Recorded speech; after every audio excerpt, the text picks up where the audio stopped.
नमस्कार, आप देख रहे हैं अनंत ज्ञान और मैं रीत हाजिर हूँ दिन भर की बड़ी अपडेट्स के साथ। कांगड़ा जिले के गग्गल एयरपोर्ट के आसपास धारा 118 के कथित उल्लंघन कर करोड़ों रुपए की अवैध जमीन खरीद फरोख्त का मामला सामने आया है।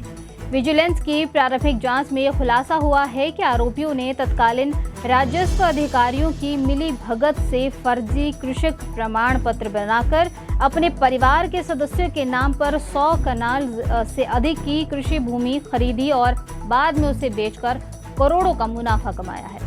राज्य सरकार द्वारा गठित एसआईटी की जांच रिपोर्ट के आधार पर विजिलेंस ने बीएनएस की विभिन्न धाराओं के तहत मामला दर्ज कर लिया है। जांच में तत्कालीन राजस्व अधिकारियों, जिनमें पटवारी, कानूनगो, तहसीलदार, नायब तहसीलदार और सब रजिस्ट्रार शामिल हैं, की भूमिका भी संदिग्ध पाई गई है। विजिलेंस अब अवैध कमाई के स्रोतों और पूरे नेटवर्क की गहनता से जांच कर रही है। हिमाचल प्रदेश के तकनीकी शिक्षा प्राप्त युवाओं को रोजगार से जोड़ने की दिशा में मुख्यमंत्री ठाकुर सुखविंदर सिंह सुक्खू ने सोमवार शाम तकनीकी रोजगार सेतु पोर्टल का शुभारंभ किया। ये राज्य का अपना पहला डिजिटल प्लेटफॉर्म है जो छात्रों, तकनीकी संस्थानों और उद्योगों की एकीकृत प्रणाली के माध्यम से जोड़कर भर्ती प्रक्रिया को सरल और पारदर्शी बनाएगा। इस पोर्टल के माध्यम से छात्र अपनी प्रोफाइल बनाकर कौशल, प्रशिक्षण और प्रमाण पत्र अपलोड कर सकेंगे। नौकरी की जानकारी प्राप्त कर ऑनलाइन आवेदन कर पाएंगे, तो वहीं कंपनियां भी पोर्टल पर पंजीकरण कर रिक्तियां प्रकाशित कर योग्य उम्मीदवारों का चयन कर सकेंगी।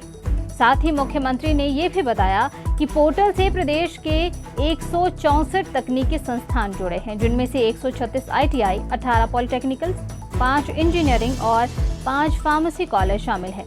अब तक 26,168 छात्रों का पंजीकरण, 23,054 छात्रों की स्किल मैपिंग और 97 नियोक्ताओं का पंजीकरण किया जा चुका है।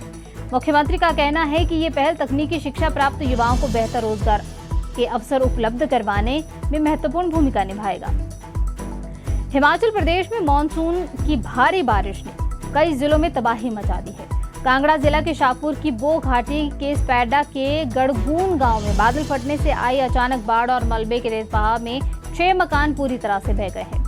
ग्रामीणों ने समय रहते घरों से बाहर निकलकर सुरक्षित स्थानों पर पहुंचकर अपनी जान बचाई। तो वहीं राहत की बात यह भी रही कि अभी तक किसी की भी जानी नुकसान की सूचना नहीं है। प्रशासन ने राहत एवं बचाव कार्य शुरू कर दिए हैं और एसडीआरएफ की टीम को भी मौके पर बुलाया गया है। उधर लाहौल स्पीति जिले में भी भारी बारिश और बाढ़ से जनजीवन प्रभावित हुआ है। तांदी संसारी मार्ग पर जाहलमा और कडू नाले में बाढ़ आने से आवाजाही बाधित हो गई है।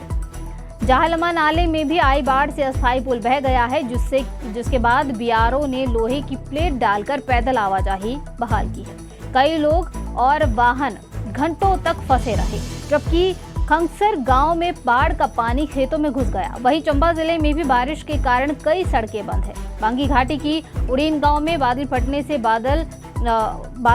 के बाद से नाले के दूसरी ओर फंसे श्रमिकों का सुरक्षित रेस्क्यू किया गया है। सिरमौर में गिरी जटौन बांध से पानी छोड़े जाने के बाद निचले इलाकों के लोगों को सतर्क रहने की सलाह दी गई है। प्रशासन और बचाव कार्य की टीमें लगातार हालात पर नजर बनाए हुए हैं।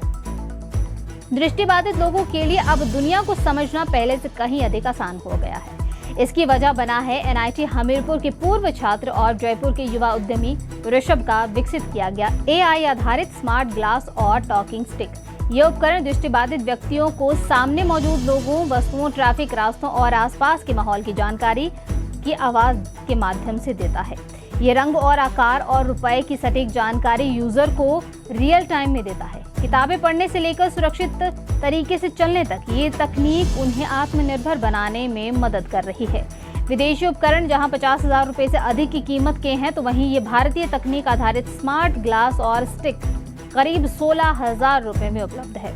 ऋषभ को एनआईटी हमीरपुर के इंक्यूबेशन सेंटर में मुख्यमंत्री स्टार्टअप योजना के तहत 5 लाख रुपए की इग्निशन ग्रांट भी मिली थी और वर्ष 2024 में इस उत्पाद का डिजाइन पेटेंट भी मिला।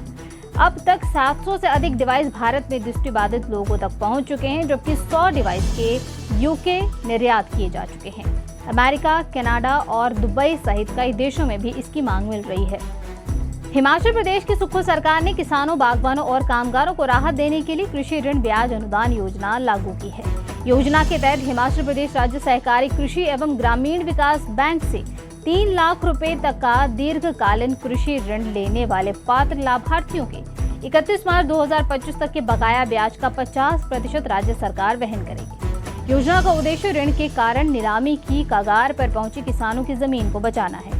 पात्र ऋण धारकों को 31 दिसंबर 2026 तक बकाया राशि जमा करनी होगी। सरकार इस योजना पर 24.81 करोड़ रुपए खर्च करेगी, जिससे 6,356 किसानों, बागवानों और कामगारों को लाभ मिलेगा। इसके साथ ही बैंकों ने पुराने एनपीए खातों के लिए वन टाइम सेटलमेंट स्कीम 2026 भी शुरू की है, जिसमें नियमित ब्याज पर 25% छूट तथा पैनल ब्याज और कानूनी शुल्क में भी राहत दी जाएगी। जिला हमीरपुर के भोरंज थाना क्षेत्र के बनोर स्थित एक पेट्रोल पंप पर टैक्सी किराए को लेकर विवाद हिंसक झड़प में बदल गया। आरोप है कि यात्री प्रदीप राणा ने 48 वर्षीय टैक्सी चालक दिनेश कुमार निवासी मंडी की लात, घूंसों और जूतों से बेरहमी से पिटाई कर दी, जिसकी वजह से वह गंभीर रूप से घायल हो गया। उन्हें पहले भोरंज अस्पताल और बाद में आरकेएस मेडिकल कॉलेज एवं अस्पताल हमीरपुर रेफर किया गया, जहां उनका उपचार जारी है। घटना मंगलवार सुबह करीब 4 बजे की है। सूचना मिलने पर मौके पर पहुंची पुलिस के साथ भी आरोपी ने हाथापाई की, जिसमें जाहू पुलिस चौकी के प्रभारी इंस्पेक्टर अजय कुमार घायल हुए हैं। आरोपी को काबू करने के लिए अतिरिक्त पुलिस बल को बुलाना भी पड़ा।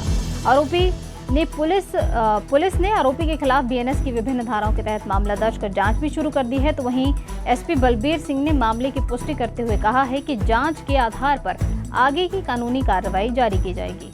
हिमाचल प्रदेश शिक्षा विभाग ने सर्वोच्च न्यायालय के आदेशों के अनुपालन में सेवारत शिक्षकों के लिए शिक्षक पात्रता परीक्षा टेट उत्तीर्ण करना अनिवार्य कर दिया है। शिक्षा विभाग ने सभी जिला उप निदेशकों को निर्देश जारी कर बिना टेट उत्तीर्ण शिक्षकों की सूची तैयार करने को कहा गया है। शिक्षा विभाग के अनुसार ऐसे सभी शिक्षकों को 31 अगस्त 2028 तक टेट परीक्षा पास करनी होगी। साथ ही शिक्षा विभाग शिक्षकों की प्रगति का पूरा रिकॉर्ड रखेगा और इसकी रिपोर्ट नियमित रूप से निदेशालय को भेजी जाएगी। निर्देशों में ये कहा गया है कि प्रत्येक जिले में कार्यरत उन शिक्षकों की पहचान की जाए जिन्होंने अभी तक शिक्षक पात्रता परीक्षा उत्तीर्ण नहीं की है, ताकि समय पर उन्हें परीक्षा पास करने के लिए आवश्यक दिशा निर्देश भी दिए जा सकें। हिमाचल प्रदेश सरकार ने अखिल भारतीय पर्यटन परमिट यानी AITP वाले वाहनों की अधिकतम परिचालन आयु 12 वर्ष से बढ़ाकर 15 वर्ष करने की व्यवस्था लागू कर दी है। परिवहन निदेशालय ने अधिसूचना के साथ SOP जारी कर सभी क्षेत्रीय परिवहन अधिकारियों और परिवर्तन अधिकारियों को संशोधित नियमों का पालन सुनिश्चित करने के निर्देश भी दिए हैं। इस फैसले से उन वाहन मालिकों को राहत मिलेगी जिनके टूरिस्ट वाहन 12 वर्ष पूरे होने के बाद पुराने नियमों के कारण संचालन से बाहर हो गए थे। अब 1 अप्रैल 2026 के बाद 12 वर्ष पूरे कर चुके और 15 वर्ष आयु वाले वाहनों को भी निर्धारित शर्तों के साथ दोबारा चलाने की अनुमति मिलेगी। इसके लिए वाहन मालिकों को लंबित मोटर वाहन कर सरकारी बकाया और जुर्माना जमा करना होगा। साथ ही वाहन का वैध फिटनेस प्रमाण पत्र होना भी जरूरी है। सरकार ने यह भी स्पष्ट किया है कि ये राहत सड़क सुरक्षा और तकनीकी मानकों को ध्यान में रखते हुए दी गई है। हिमाचल प्रदेश में निजी स्कूलों में निर्धारित पाठ्य पुस्तकों की जगह अन्य प्रकाशकों की किताबें पढ़ाने पर शिक्षा विभाग ने सख्ती दिखाई है। स्कूल शिक्षा निदेशालय ने सभी जिलों के शिक्षा उपनिदेशकों को ये निर्देश दिए हैं कि निजी स्कूलों में केवल NCERT और SCERT की निर्धारित पुस्तकों का ही उपयोग सुनिश्चित किया जाए। राष्ट्रीय मानवाधिकार आयोग के माध्यम से मिली शिकायत के बाद विभाग ने निजी स्कूलों का निरीक्षण कर अन्य प्रकाशकों की पुस्तकों के उपयोग की जांच करने के निर्देश दिए हैं। शिक्षा निदेशक आशीष कोहली ने ये कहा है कि नियमों के उल्लंघन पर शिक्षा का अधिकार अधिनियम 2009 और हिमाचल प्रदेश निजी शैक्षणिक संस्थान अधिनियम के तहत कार्रवाई की जाएगी। गंभीर मामले में स्कूल की मान्यता भी रद्द की जा सकती है। हिमाचल प्रदेश राज्य चयन आयोग ने 4 विभिन्न पदों के कंप्यूटर आधारित स्क्रीनिंग टेस्ट के परिणाम घोषित कर दिए हैं। इनमें offset operators 25,007, photo type setter operators 25,008, fly boy offset 25,010 और लैब असिस्टेंट के 25,018 कोड शामिल है। आयोग के सचिव डॉक्टर विक्रम महाजन ने बताया है कि अभ्यर्थी आयोग की वेबसाइट पर रोल नंबर के माध्यम से अपना परिणाम देख सकते हैं। चयनित उम्मीदवारों का दस्तावेज सत्यापन 3 अगस्त को सुबह 10 बजे हमीरपुर स्थित आयोग कार्यालय में होगा। अभ्यर्थियों को मूल प्रमाण पत्र के साथ साथ 2 स्वतः प्रमाणित प्रतियां और वैध पहचान पत्र लाना अनिवार्य होगा। निर्धारित समय पर उपस्थित न होने वाले उम्मीदवारों की उम्मीदवारी भी रद्द की जा सकती है। फिलहाल इस बुलेटिन में इतना ही। बाकी की तमाम जानकारी के लिए आप जुड़े रहिए अनंत ज्ञान के साथ।